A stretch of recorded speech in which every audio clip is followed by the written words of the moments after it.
panahon ng pandemic, hindi maiwasan ang stress at iba pang sakit. Marami rin ang takot na magpunta sa mga ospital. Kaya naman po malaking tulong ang libreng konsulta online. Kilalanin po natin na nasa likod nito si Dr. Anna York Bondok, isang pulmonary and critical care specialist. Magandang umaga po sa inyo. At happy birthday. Happy birthday, Doc! Thank you, Cheryl and Ed. It's a pleasure ho. And sa mga nanonood po ng 1PH special coverage, thank you. Salamat din sa birthday greeting. Ayan. Paanong celebration, Doc, ng inyong birthday ngayon? Ay, naka-lockdown po kami dito sa Bukid. Nandito po ako sa San Juan, San Luis, Pampanga. So kami-kami lang po ni husband. Okay. So dyan na po kayo inabutan ng lockdown? O talagang sinadya nyo na dyan kayo magpa-lockdown? Dyan kayo Yung abutan? husband, opo, Cheryl and Ed, yung husband ko po is the mayor. So kami po ni 7-year-old nagpa-lockdown dito with my husband. Okay. So, nag-straight nga po ako dahil nandito ako bilang doktor. So, nag-start po ako ng libreng konsulta online. Ayun, paano po nagsimula at kailan po nyo sinimulan itong libreng konsulta online, Doc? Well, it started po 2 weeks into the lockdown kasi po talagang ang dami pong patients na tumatawag. Sarado po lahat ng opisina ng doktor. And I've always been interested po sa reaching out po sa mga pasyente to give medical information. So, nag-start po kami.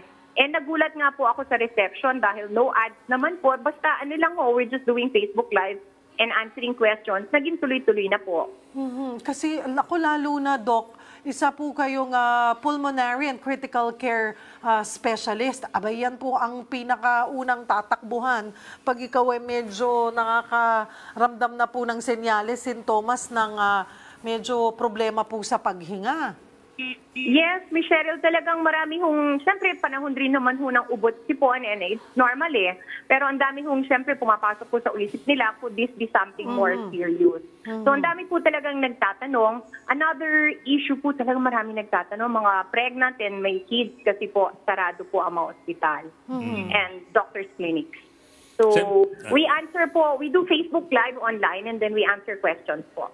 Pero Doc, siyempre iba rin po yung konsulta online, iba rin yung face-to-face. So ano lang ho yung pwedeng i-konsulta sa inyo online at anong hindi pwede? Ang ginagawa po namin talaga, well actually, ideally ho talaga dapat face-to-face but it's really not possible. And even kahit ho magka-ECQ or GCQ, marami pa rin hong mga doctors who are hesitant and nagiging telemedicine na ho talaga. I think that's the coming trend. The new normal. Telemedicine. So, what we do po is we give a 15-minute lecture. I'm an internist po. I'm also an internist. So, we usually give like a 10-minute lecture and then accept questions po. But of course, kung meron naman ho kami na-detect na mas malalim ho na problema, we would refer them sa mga government. Kasi bukas po ang rural health units ngayon, bukas po ang mga government hospital. So pag na-detect po namin na more than the normal po, definitely rin-refer po namin.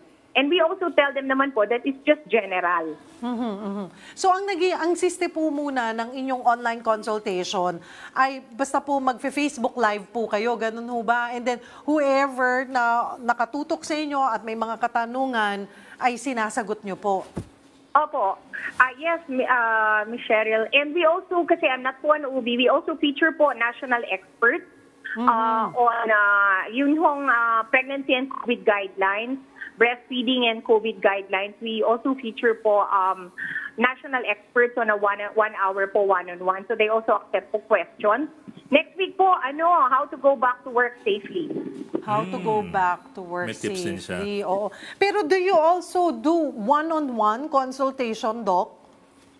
Actually po, I do answer individual questions din po, But of course, I will always tell people po na we try to give general advice. Mahirap po talaga yung specific po dun sa inyong tanong. But definitely po, we try to answer individual questions. At kung may na-detect naman po kaming we refer them immediately po to the proper po government hospitals. Bukas po ang gobyerno ngayon eh. Doc, pasample naman po, anong klaseng mga kaso ang nilalapit sa inyo? Ang dami po Typical mga and pregnant. unusual. One of the most common po, is, Doc, nagpa-check up po ako 1 month, like 1 week before lockdown. Tapos nag-lockdown, di na po ako nakapagpa-check up ng anak ko. That's a common question. Another one po is breastfeeding. And surprisingly, luckily po, I'm a psychology graduate. Ang dami pong mental health ngayon. Ang dami pong nininervyos, nangangamba, mga depressed sa bahay. Boredom po was a very interesting topic. Boredom. So, Doc, Opo, ano boredom, pong... ano pa ang saysay ko ngayon? Ang dami kong nagtanong. Ayan. So, paanong sagot natin? Kasi I'm sure marami pong nakikinig at nanonood po sa atin ngayon na nakakaranas na po ng boredom or ng anxiety. Ano po ang dapat gawin? Ang advice ko po talaga, Cheryl and Ed, is really, first of all, hindi ka nag-iisa. You are part of a ongoing mental health. Lahat po tayo, we're in the same situation. So, you are not unique and you are also not helpless. It's up to you po kung paano nyo po tatanggapin yung sitwasyon and how you can move forward from that. Nalaman po na, ang dami pong nakalaman na, they became more appreciative po ng kanilang pamilya, ng kanila pong circumstances in life, kung ano man yun. Thankfulness was a big thing po. And then yung aggression po sa social media, it can also be explained by boredom. And once people realize that, kumakalma ho sila. Okay. So, Doc, yun po. I think there will be a lot of mental health questions. Kasi ho, the pandemic, as we find out, hindi po siya, it's not gonna end after the GCQ eh. Tuloy-tuloy po yan. And we have to find our inner strength po to cope with it.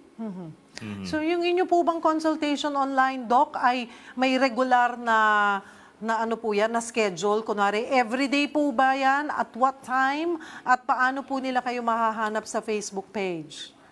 Miss Cheryl, thank you for asking. We usually go on live po between 10 to 11, 10 o'clock every morning po. And iba po yung mga topics we announce it. The Facebook page po is Dr. Ana York Bondok. okay. Gantong oras yan Ayan, malapit na po kayo, Mary. Ay, tapos na. Tapos na kayo, Mary. Oo, kayo ho yung today. At saka Oy, may birthday, kukonsulta kaya po si nag-rest Cheryl. muna. Opo. Birthday, kaya rest day. Oo, tsaka talaga hong I'm also watching TV5 po and congratulations po dun sa coverage sa 1PH kasi Salamat. talagang kailangan din po yan. Marami pong salamat. Ed, sinusubukan naman po namin ni Ed na magkaroon ng konting entertainment value yung aming coverage para maibsan. Ayan, maibsan yung boredom ng ating mga kapatid na sabi nyo nga po, isa sa mga concern ng mga naka-lockdown ngayon or mga nasa quarantine, ano po?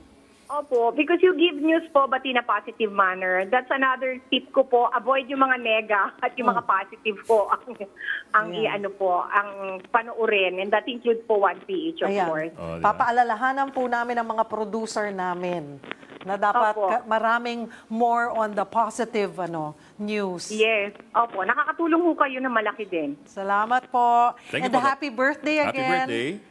Thanks, Sir Ed, Miss Cheryl. We are fans of TV5 din po. Thank you, Dr. Ana York Bondok.